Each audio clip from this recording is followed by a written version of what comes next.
गुरुप्रसाद प्रसाई। आज हामी एउटा केस लिएर आएका छौँ। आजभन्दा करिब 1.5 महिना अगाडि एकजना आमा आउनुभएको थियो हामी कहाँ। उहाँको चाहिँ ढाड एकदमै दुख्ने समस्या थियो, खुट्टाहरू झमझमाउने, पोल्ने समस्याहरू, निदाउने पनि रहेछ। अनि उहाँको चाहिँ कम्मरमा चाहिँ L2, L3, L4, L5 गरेर चाहिँ 3-4 ठाउँ नसा चेप्टियो।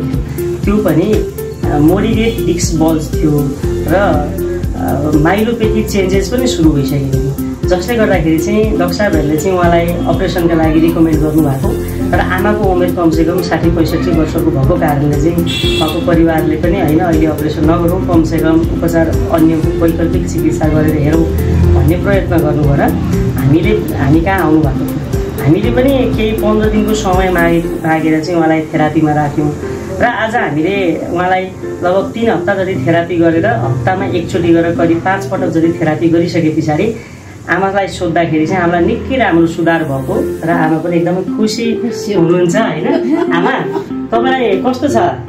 ठिकै छ, राम्रो छ, अस्ति भन्दा राम्रै छ, अलि सजिलो छ होइन।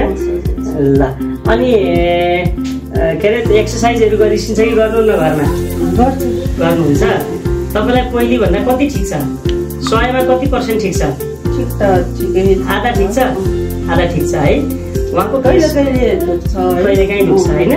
अब चाहिँ तपाईँलाई अझै 2-3 महिना हामीले समय लिएका छौँ है।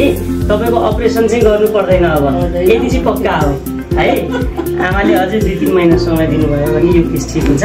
खास हामीले भन्न खोजेको चाहिँ यदि कसैको नसा चेपिएको छ भने यदि तपाईँहरूले चाहिँ पहिले अपरेसन गर्नुभन्दा आफ्नै जीवनशैली परिवर्तन गर्ने, खानपिनमा ध्यान दिने, एक्सर्साइजहरू गर्ने र आयुर्वेदिक औषधि र आयुर्वेदिक पञ्चकर्म चिकित्साहरू गर्ने हो भने धेरै चेन्जेस ल्याउन सकिन्छ भन्ने एउटा यो एकदमै राम्रो उदाहरणको रूपमा हामीले लिएका छौँ। हजुरहरू पनि यदि कसैलाई चाहिँ कम्मरको नसा सम्बन्धीको समस्या छ या केही पनि समस्या छ भने चाहिँ हामीलाई सम्झाउन सक्नुहुन्छ। हामीले सक्दो प्रयत्न गर्नेछौँ। हस्, धन्यवाद।